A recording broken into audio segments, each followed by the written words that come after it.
नमस्कार दर्शक बंधु मो पवित्र आपण मानक स्वागत करुच्ची आज एक नुआ एपिसोड रे। दर्शक बंधु आज टॉपिक टी है जे आंब वृक्षर फूल को बौल कह जाए कहीं जेतेबेले सबू वृक्षर फूल को फूल कह जाए ताहले आंब वृक्षर फूल को बौल कह जाए कहीं। दर्शक बंधु आपण मानकु एहार गुप्त रहस्य विषय रे केही कही नथिबे कारण यह अति गोपनीय अटे। यही टॉपिक रे आगरु मध्य यूट्यूब रे केही वीडियो अपलोड करी नाहंती।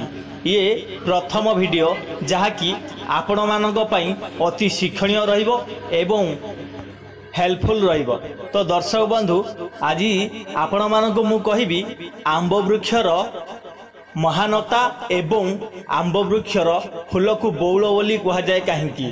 यह एक लंबा विषय अटे। आपण मानकु मु एक सुंदर गप माध्यम रे बुझाई कहवाई चेष्टा करी। तो दर्शक बंधु जदि वीडियोटी भल लगे ताले निहाती भाव में गोटे लाइक करेंगे एवं मो चैनल रे नुआ आसीतिले कमेंट करेंगे एवं आपण मानक सांग मानकु निहाती भाव में शेयर करेंगे जहाँ फल कि सेमाने मध्य आंब वृक्ष विषय रे जानी परिबे एवं कमेंट निश्चय भाव में जनइबे जे वीडियोटी केमिति लागिला। तो दर्शक बंधु मु वीडियो वर्तमान आरंभ करी। तो वीडियो आरंभ करने पूर्व आपण मानकु गोटे कथा कहूची आपण माने वीडियोटी को फास्ट रु लास्ट पर्यंत मन धरी देखंतु नहेले आपण किछि जानी परिबेनी किछि बुझी परिबे नाही। एही विषयटी आगरु केही कहि नथिबे यह एक गुप्त रहस्य अटे। तेणु यहाकू आपण माने मन ध्यान सहित वीडियोटी को देखंतु एवं उपभोग करंतु। जय जगन्नाथ। गोटे ग्राम रे गोटिए कृषक रहुतिला। से प्रत्येक दिन एक जंगल पार होई ता बिलरे फसल को देखिबा पाई जाउथिला एवं फसल करुथिला जहा फल रे कि से प्रत्येक दिन से जंगलटी को पार होई तार बिल को जाए एवं बिलरे काम करे। पुणी संध्या पूर्वरु से जंगल भितरे देई ता घर को फेरी आसे। तो एक दिनर कथा दिने कृषकटी से गोटी अखा भितरे किछि धान शस्य पुरई से जंगल मध्यरे मुंडेई चाली चाली जाउथिला। से बाटरे देखिला गोटिए बुढ़ा अजगर सापटिए सोईछि। ताको जेतेबेले देखिला कृषकटी डरी छानिया होईगला। से छानिया हेला बेले को अजगर सापटी ताकू कहिला रे कृषक तू मते दया करी नहीं एक पानी कूल रे छाड़ी दबु कि। कृषकटी कहिला तू तो एक भयंकर जीव तू मते खाई दबु मु तते नहीं पारिबी नहीं। यह कहिला परे कृषकटी को अजगर कहिला नाई मु तते खाइबी नहीं तू धर्म उपरे विश्वास रख मु तते केबे भी खाइबी नहीं। मु आजी मरण सहित लड़ाई करुची जेहेतु मु बुढ़ा हो जाइछि मु एठारु अन्य केउटी को जाई पारु नहीं। तू दया करी मते नहीं एक जल स्थान रे छाड़ी दे जहा फल रे कि मो जीवनटी रक्षा होई जीवो नहले क्यों शिकारी जेते जदि एही बाट देई आसे एवं ता सहित मोर भेट हो जाए से निहाती भाव रे मते मारी दबो। तो तू दया करी मते एही स्थान रु नहीं आउ एक जलश्रय स्थान रे छाड़ी दे। जेतेबेले यह कहिला सेतेबेले कृषकटी मन रे चिंता कला जे ये तो एक खतरनाक जीव मु जदि यहाकू एठारु नहीं जीवी तो से जदि मते गिरी देला तो सेतेबेले कृषकटी सापटी को कहिला तमे मते कहूच नहीं जीवा पाई जे तमे तो एत बड़ मु तुमको नहीं की जीवी किपरी एवं जदि भी मु नहीं की जाए तो आपण मते खाइबे नहीं बोली यार प्रमाण कौन। तो सेतेबेले सापटी कहिला कृषक को जे धर्म बोली गोटे जिनिस अच्छी मु केबे भी मो जीवन रक्षा करुथिबा लोक को मु केबे भी खाइबी नहीं। तो तू मते दया करी नहीं एक जलाश्रय स्थान रे छाड़ी दे। तो कृषकटी कहिला तुमको मु किपरि नहीं कि एठारू अन्य स्थान को जीवी तमे तो एते बड़। तो सेतेबेले सापटी कहिला कृषक को तुमे जेउ बस्ता टी मुंडरे धरि रखिच ताकू खोली दियो एवं मु सही बस्ता भितरे पशि जीवी। तापरे मो कृषकटी मुंडे रखिथिबा बस्ताटी को खोली देला एवं सही बस्ता भितरे अजगर सापटी पशिगला। तापरे ता चुटीटी बांधी से ताको मुंडेई करी नहीं एक पोखरी पाखे गोटे वृक्ष मूल छाड़देला। जितेबले छाड़देला सापटी को सापटी कृषकटी को खाइबा पाई धरिला। सेतेबेले कृषकटी कहिला अरे तू तो एते धर्म कथा कहूतिलु एबे पुणी मते किपरि धरिचु खाइबा पाई। सेतेबेले साप कहिला मु बहुत दिन रु किछि खाइनी तो जदि खाइबा मु मो पेट पाई जेकोसी काम कले केबे मोर अधर्म हबो नहीं। तो सेतेबेले साप को कृषक कहिला तो मु 3 जन को पचारिबी तोर धर्म हब कि अधर्म हब। से 3 जन जदि कहीदेवे तू मते खाईदेबू।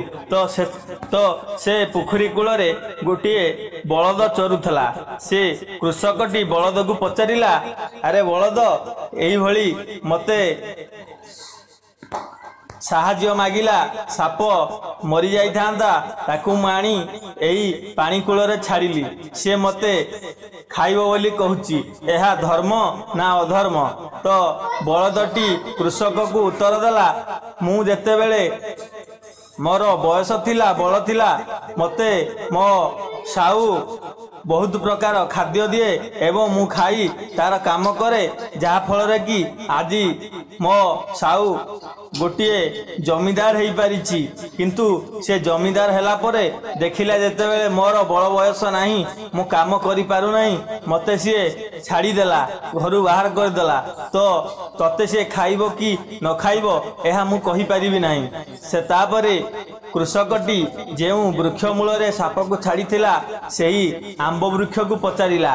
से आंब वृक्ष को पचारिला हे वृक्ष तो मते साप कहिला जलाश्रय पाखे छाड़ी देवा पाई से मरी जाई थांता ताकू मु आनी ए जलाश्रय पाखे छाड़िली तो सी मते धरुची खाइया पाई तार पुण्य हबो ना पाप हबो। वृक्षटी कहिला मु एही वृक्ष मूल वृक्ष पाखे अच्छी तो अनेक लोक एठी छाई पाई आश्रय नेवा पाई आसंती एवं मोर फल मध्य खाती भी मते भी हाणी पकई नहीं जलई पकांती। तो मु कहि परिबि नाही तुमको एहा पुण्य हेबो कि पाप हेबो। तो तमे गोटे काम कर भगवान को डाक। तो सेतेबेले भगवान को कृषकटी डाकिला। भगवान शिव तार भक्ति सही न पारी एक गौड़ बेशरे आसी सेही वृक्ष मूल रे पहुंचिले। से ताकू पचारिला अरे तू कांदुचु काईकी। कृषकटी उत्तर देला मु एई साप जंगल रे पड़ीथिला ताकू केउ शिकारी आसीतिले मारी पकई थांता मते ये धर्म अधर्म देखैबारु मु आखु आनी बंचे ये जलश्रय स्थान रे छाड़िली ये मते खाइबा पाई कहूची। तापरे गौड़ जनक उत्तर देले तो एहा मिछ कथा तू केबे एई सापटी को आनी नथिबु एहा एते बड़ साप आखु तू आनिलु किपरि। तो सेतेबेले कृषकटी कहला तुमर जदि अविश्वासी साप को पचार। साप को जेतेबेले गौड़ जनक पचारिला साप मध्य कहला हाँ मते ये नहीं कि आसीची। तो सेतेबेले गौड़ कहले एहा मिथ्या कथा कारण तू तो एते बड़ तते केमिति ए कृषकटी आनिबो। तो गौड़ कहले मु तम कथा को विश्वास करी तमे किपरि आणिकी आसीथिल वर्तमान सेही भली भाबरे कर। तो कृषकटी कहला मु एही बस्ता को खोली देली सापटी आसी पशिला एवं मु ता चुटी बांधिकी ताकू नेइकी आसिली। तो गौड़ जनक कहले ताहले तू बस्ताटी को खोल। तापरे कृषक बस्ता खोलिला तापरे साप आसी सही बस्ता मध्य पशिला एवं कृषकटी को गौड़ कहले तू तापर कौन करथुलु ने मु चुटी बांधी तापर चुटी बांधिले बांधिकी छाड़ीला परे कहले देखिलु तते ना खाई जाई थांता।